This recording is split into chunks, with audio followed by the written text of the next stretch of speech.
Hey guys! Welcome back. Today we're here with Benton Whitley! Woo! He casted On the Town, Hadestown, Chicago, Pippin, and Ragtime. So, let's get on to the video. Here we go! Broadway time! Was this always your dream career?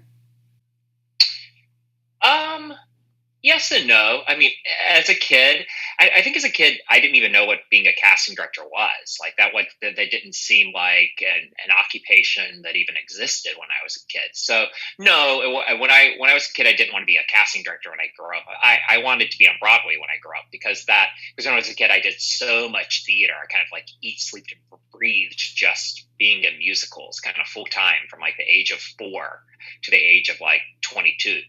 And so I think as a kid, I definitely wanted to be an actor.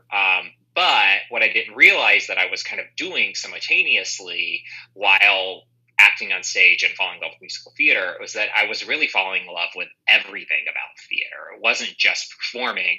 I loved the directing side of it. And I didn't even realize that I loved the casting side of it. But I loved, like, as a kid, like where my brother, I have an older brother, and he was obsessed with baseball, and he collected baseball cards, and he watched all the baseball games on TV, and my parents took him to baseball games. I was obsessed with Broadway, and so I watched the Tony Awards every day. And when I was a kid, Rosie O'Donnell had a TV show called The Rosie Show that I was obsessed with, and I would rush home from school every day to watch because she had Broadway performers on it, performing every day. And then I even subscribed to magazines because when I was a kid, like the internet was just coming about. And so instead of like going to Playbill.com or like BroadwayWorld.com, I subscribed to the magazines. Playbill actually had like a hard copy magazine that I got in the mail once a month. And there was another magazine called In Theater Magazine.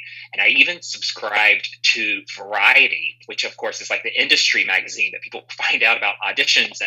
And I, as like a 10-year-old in North Carolina, would like read through Variety and like circle the different things that I just dreamed that I would hope my parents would let me go audition for. They never let me. But that obsession, I think, just years of just always following like who was going to be like the next Eponine and Les Mis on Broadway. I kind of woke up one day as a 20-year-old and realized, whoa, I have like an encyclopedic knowledge of a whole bunch of stuff, kind of useless information about Broadway that really only works in this field. No one cares about it outside of our field. And then I really realized, oh, wait, there is a job that I actually could do where I could kind of make money off of my passion and my knowledge. And that was being a casting director. What advice would you give to someone who wants to be on Broadway? What advice would I give? I give a lot of advice. I would tell them that in the beginning, you want to just expose yourself to as many different styles of the art form as possible, not just the ones that you think that you're right for or that you think that you're already obsessed with, and you kind of put blinders on and only look at those shows and those roles. I tell you not to do that. I would say as a kid, it's super important to expose yourself to as many different facets of the industry, of the genres of shows, of the different actors that exist, so that you really can get the full experience to see where you might fit in. Because I bet it'll surprise you, actually, at the end of the day, the things that you realize that you love or don't love about the business if you just expose yourself to it. So I think I'd tell people to do that. So what is it like doing a podcast? It's hard. It's a lot more work than I originally thought it would be. I started my podcast. It's called Why Here Podcast, and I started almost a year ago. I started it last May, kind of right at the beginning of quarantine, when my best friend and I, who happened to be roommates as well, kind of both were locked in our houses, not knowing what to do.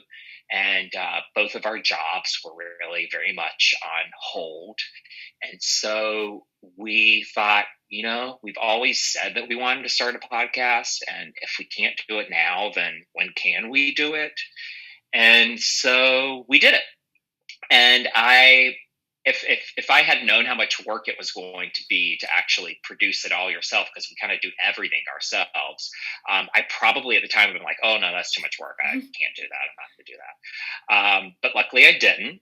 Ignorance is bliss. Right. And I blindly walked into it. And luckily I simultaneously really fell in love with it and really got a lot out of it because, during quarantine for so many people in our business, we have lost we've lost the structure and the purpose of our lives. A lot of us have really kind of felt like, what should we be doing with this time? And so I feel so lucky that I was able to find the podcast and was able to create kind of creative timelines for myself and a creative outlet, and also to get to have conversations that I really wasn't giving myself kind of permission or credit to have until I had the platform of the podcast and kind of gave myself what I thought was a good reason to have them.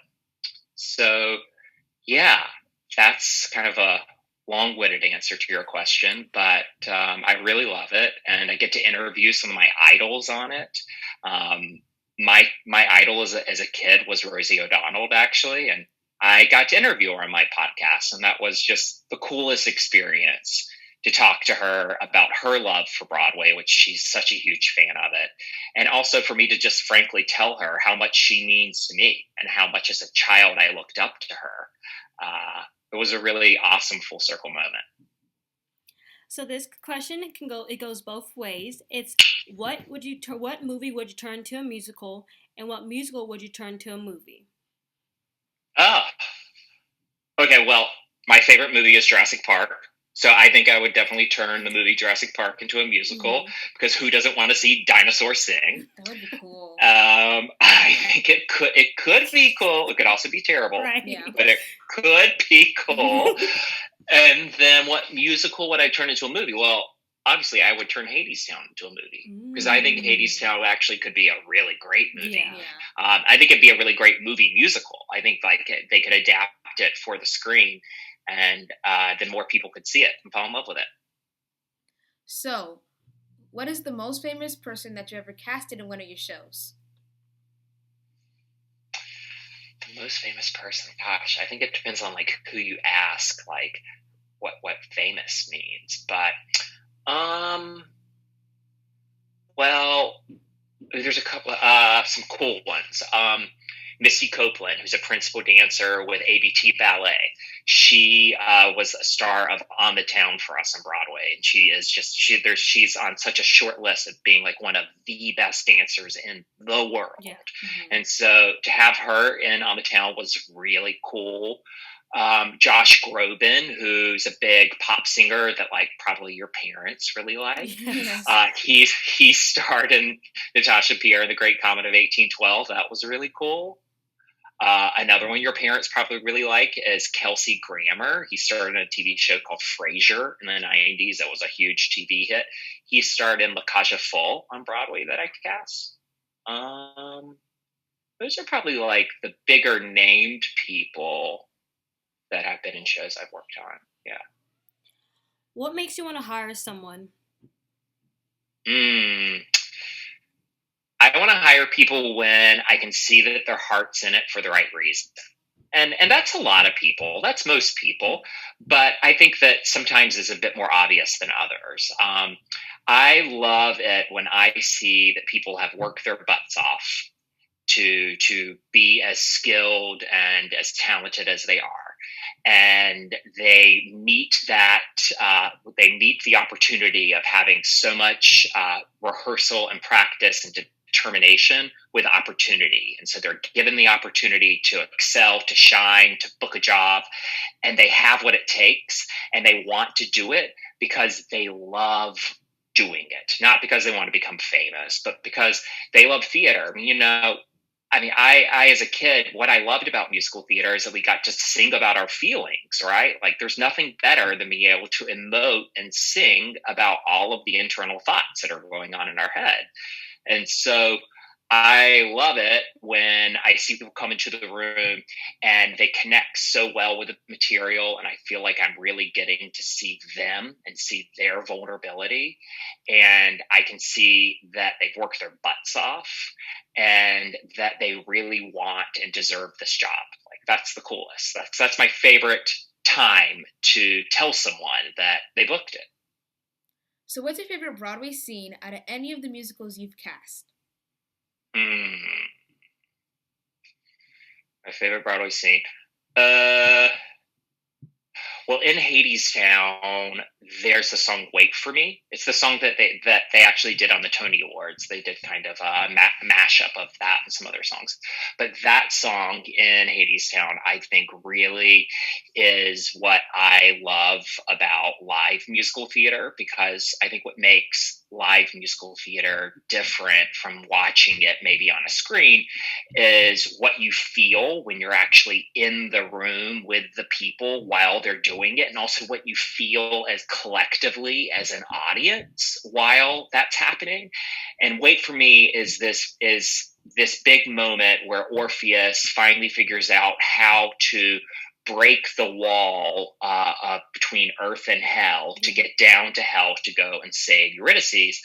And when that happens, the set splits apart, and the turntable on the stage starts to spin, and then these lanterns, these lights come down, and they start to swing back and forth out over the audience, and the light shines out over to the audience, and just that collective moment. There's like maybe 2 minutes where that happens every night in the show, where the audience really feels like they are witnessing and part of something really special that's happening, that you only could experience and feel that frenetic energy if you're live in the room with it. And that's what I love about musical theater. That's what I love about live theater storytelling, are those moments that you just really can't recreate anywhere except live. Do you like casting Broadway, movie, TV shows more? Oh, well, obviously, I'm a big theater nerd, so I'm always going to love casting Broadway more. I mean, casting TV and film is really cool. Don't get me wrong; like it's definitely really cool. But the final product, I'm a musical theater guy, so I'm always going to come back to Broadway for sure. What do you like doing outside of casting? My life is casting. What do I like doing besides casting? Well, we've already talked about kind of the other things I do. I like making my podcast. I like to exercise. I really like to eat. I'm definitely a really big eater. And I'm pretty adventurous. I really like to say that I'll kind of eat anything at least once. So yeah, I like to go. I love, during normal times, I love going to restaurants, finding new restaurants. I really like the beach. I really like swimming and playing with my dog. Now, do you like cooking the food or eating the food more? Good question, because there's a very big difference, isn't there? Mm-hmm. I'm not going to lie to you. I'm not a great cook. Cooking is not my forte. Mm-hmm. I need to work on it. I'm really good at going to the grocery store and buying groceries, though. I'm very good at that. I'm also really good at going to the wine store and buying bottles of wine, too. So that's often my contribution. Right. And then, typically someone else cooks the food, and I eat it, and I'm very thankful for it. So what show would you cast yourself in? What show would I cast myself in?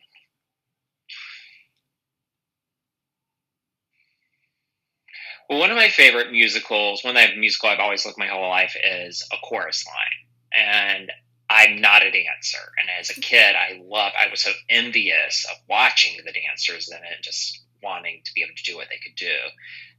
But maybe now it would maybe work, like I could be Zach, the director in Chorus Line. Mm-hmm. That kind of maybe fits more like my skill set as a casting director. And then my dream could come true. I could finally be in A Chorus Line, just as like the non-dancing role. Right. Yeah. Okay, so why don't we move on to our games now? So we have So we have 2 games. You can play the first one, the second one, or both. So the first game... We'll play them both. Okay. Yeah, So just play them both. Yeah, go ahead. So the first game is put a finger down. So you'll start with 10 fingers. We'll give you a prompt, and you'll put a finger down.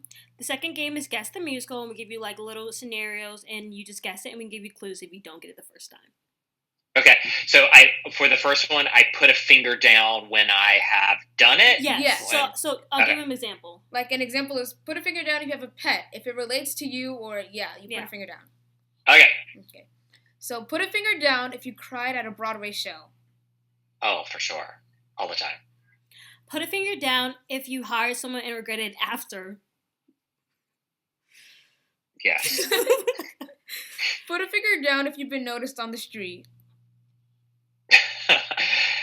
In the theater district, yes. Put a finger down if you interacted with that theater girl. Yes. Put a finger down if you've cast an A-lister. For sure. Put a finger down if you requested someone for the role. For sure. Put a finger down if someone has fallen during their audition. Oh, yeah. Put a And worse. Put a finger down if their voice cracked during the audition. All the time. Put a finger down if someone kissed up to you during an audition. Yes. Put a finger down if you cast the same person for a different show. Oh, for sure. All the time. So you got all 10 fingers down. Yeah. Now, what does that mean? I mean, You just won the game. You won the game, yeah. So, what was the interaction with that theater girl? Can we just clarify who is that here? Is there an actual specific person? Well, okay, I'll explain it. It's like a girl that's like crazy about Broadway, or boy crazy about Broadway. They want to be like center of attention. They might be like ensemble, but they like try to like take over other people's roles. Oh yeah, they're sure. kind of like I'm all about me, like that kind of a person. Yeah, totally. So have I auditioned that theater girl before? Yeah. Or that theater person before? Yeah. For sure. All genders, definitely. There are people that that are just so obsessed with musical theater and maybe too obsessed with themselves, and they come into the auditions, and sometimes they are so like completely in their head that they don't pick up like kind of on the social cues of like, thank you did such a great job, that's all we need to see today. And then they just like keep talking and talking. It's their nerves probably is really what it mostly is. And so sometimes people like they wear their welcome out sometimes. Can you tell us about a time that was really bad at someone falling during audition? Well, I mean, I cast a lot of dance shows. Right. I cast the revival of Pippin like 8 years ago that had acrobats in it, like that did like death-defying stunts. And so sometimes, like during some of those auditions, some people hurt themselves because I mean they're human and they just missed like a catch by like half a second. So no one has ever become seriously injured in any audition I've had, thank goodness. Right. But definitely some people that have like maybe have like some broken bones. Well, I was like really into Pippin during the summer, and I saw in like one of the performances that they were on like a unicycle and juggling at the same time. Crazy. And I was thinking, how would they do that? That's totally crazy. It's crazy. Yeah, it's crazy. I mean, that show, the special skill sets that were required for that show were just unlike anything I'd ever worked on before. And that casting search was really hard. The acrobats that we hired for that show, they were world-class acrobats. They were people that they made their full living and their full career out of being just like elite acrobats, like with Cirque du Soleil. So that audition process was so cool because I got to meet so many people that I would have never met otherwise if I had just been casting like a traditional Broadway show that just had singing and dancing in it. I had to go find like these death-defying, airless. And so, yeah, it was a whole new world. But and also, I mean, it could be really scary sometimes watching the things that we would ask them, show us what you can do. What are your special acrobatic skills? Right. And just some of the things that people would just like pull it out of their hat were just crazy. I have a question. If someone like voice cracked in audition or they might have fallen, does that eliminate them automatically or no? No, Okay. no. Well, I mean, the thing that I think that sometimes actors forget is in auditions is that actors are humans, and humans mess up. Right. And humans, and when you go see a Broadway show, you might not realize it as an audience member that something went wrong, but the likelihood of just something not being exactly correct every night in the show is really high. I mean, it's just like really likely that like things aren't going to go exactly on script. And so what we like to think that we do is that we hire people that could be problem solvers right on their feet. And so when they do mess up, if they do crack their voice, or they do forget a lyric, or they do miss their entrance, that they don't let that dominate their mind and ruin their audition and make them like get out of character and be like, crap. No, we want to hire people that are going to be able to quickly realize that they messed up, but be able to fix it and kind of camouflage it and just keep going on the show. And hopefully no one will even notice. And so when people crack, when their voices crack in auditions or they forget a lyric, I to be honest with you, I kind of like it when that happens. And the only reason why I like it when it happens is because I like to just see how they respond. What do they do when their voice cracks? Do they completely become defeated and just give up and stop? Or are they able to like pick themselves up immediately, rectify it, and just keep going forward? And those are the folks that, of course, I want to be in my Broadway shows. So is there an experience you can recall when somebody kissed up to you?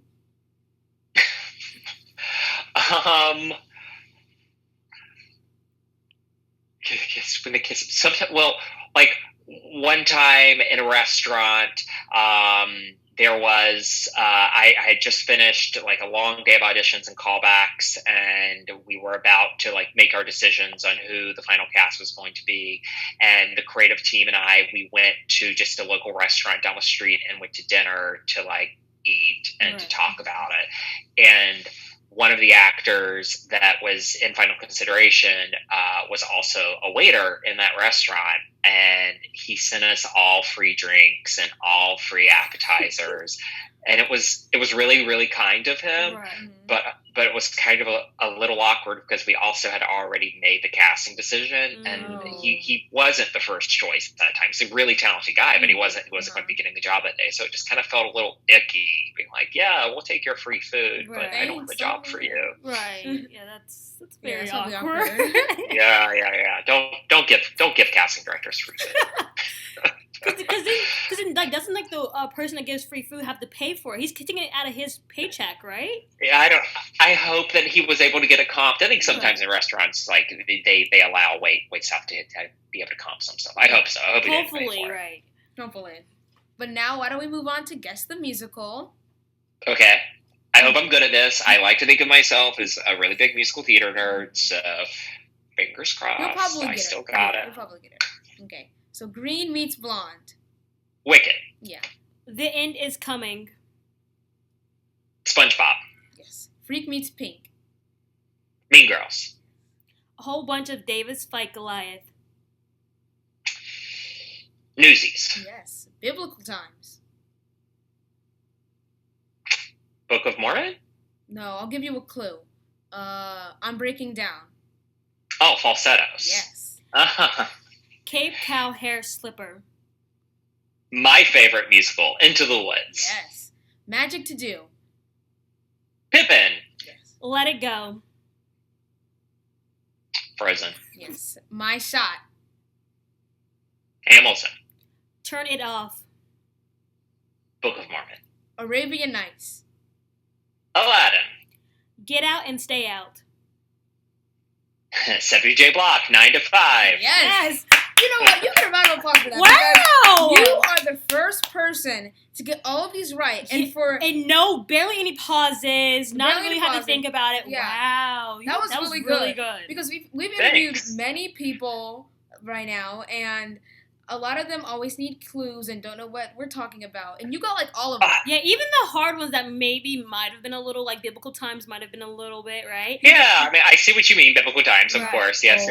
But that's a hard clue for falsettos. And also, I'm so impressed, Joel, that you like falsettos. That's such a niche old musical that a lot of people your age have never even heard of. But it's so good. The music's so great from it. Yeah, I like heard of the revival many times, and one day I was like, you know what, I'll just search this up, and then I saw that it had Christian Borle in it, and I like love Christian Love Borle. her. That's my Me too. him. Oh. He's my favorite Him. actor. Christian Borle's like, I just love Christian Borle. I love Stephanie J. He's great. Block, duh.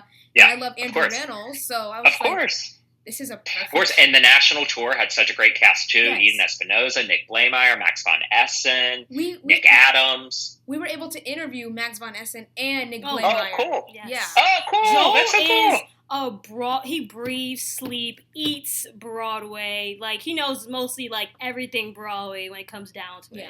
Yeah. Yeah. Well, maybe, Joel, one day you should be a casting director, too. Yeah. Oh, yeah. that would be See, fun. that would be cool. Yeah. I mean, Yeah, It's a but good I skill love set. Broadway. I love falsettos. I did like a summer camp last summer with Broadway workshops, and Mhm. I sang a song from falsettos. It's just a great show overall. so good. Yeah. But now we're gonna move on to Quick round. Oh, gosh. What is These- this? These are rapid fire questions. You answer them quickly, okay? Okay. Is it theater trivia or just Oh, questions? it's anything. It's just like questions. Yes. Mhm. Okay. They're go. easy questions. They're like easy, quick questions. Yeah. Favorite Halloween costume? Calvin and Hobbes. Do you know that cartoon, Calvin and Hobbes? It's like the tiger and the little boy. It was a comic strip. I've heard It's of a it comic strip before. of a little boy and his best friend, who's his imaginary friend, and he's a tiger. Oh. And my boyfriend and I were that for several Halloweens in a row because he's a blonde and he made me dress up as a tiger. Harry Potter house. Slytherin. Favorite holiday? Halloween. Favorite song. Ooh, it's a really old song that I loved as a little boy. It's called Both Sides Now, and it's by Joni Mitchell. Favorite actor? Burnett Peters. Favorite candy. Dark chocolate. Favorite food? Steak. Favorite director. Rachel Chafkin. Favorite beverage? Coffee. Favorite place to eat in New York. Ooh, there's a really great restaurant in Fort Greene called Romans. It's Italian food. It's so good. Biggest pet peeve? Dirty fingernails? Favorite sitcom.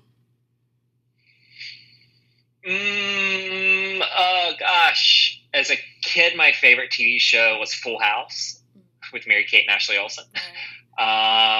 As an adult, my favorite sitcom. There's a cartoon that's sort of a sitcom. It's called Big Mouth. It's on Netflix. Yes. It's really funny. I love it. Favorite Broadway costume? Favorite Broadway costume? Well, as a kid, I was really obsessed with Beauty and the Beast, and I think the costumes in Beauty and the Beast are like some of the best costumes that have ever been on Broadway. So, yeah, I'm going to go with those. Favorite animal. My dog Merlin, obviously. Favorite ice cream You flavor? can hear that? Favorite ice cream flavor? Like something like chocolate coffee crunch. Favorite sport. I don't love sports, to be completely honest, much to my parents' dismay as a child. But as a kid, I played soccer, and I was pretty good at it. So I'll say soccer. Favorite vacation spot? Anywhere with a beach. Favorite musical. Into the Woods. Favorite movie? Jurassic Park. Favorite pop style. Pop style? Favorite pop star. Sorry. My favorite pop star? Yeah. Robin. If you don't know who she is, go look her up. Favorite dance number in a show? You know, I really like, my own show, I really like Magic to Do, the opening of Pippin. I think that's really great. I also really like Seize the Day from Newsies. I think that choreographically is so exciting. Favorite book. Favorite book? Gosh. I feel like all I do is read scripts now, so I'd have to be like a script. My favorite book. Well, as a kid, my favorite book was a book called The Stinky Cheese Man. Have you ever heard of that book? No. Do people still read it? Go look it up. The Stinky Cheese Man. Okay. Favorite theater saying? There's no people like show people. Well, that's it. Yeah, we're done. Hey guys, thanks for watching. Remember to like, subscribe, and turn on post notifications so you can get every update. And make sure to check out Broadway Time Online to get Broadway's latest news and check out all of our interviews. We'll see you next time. Bye. Guys!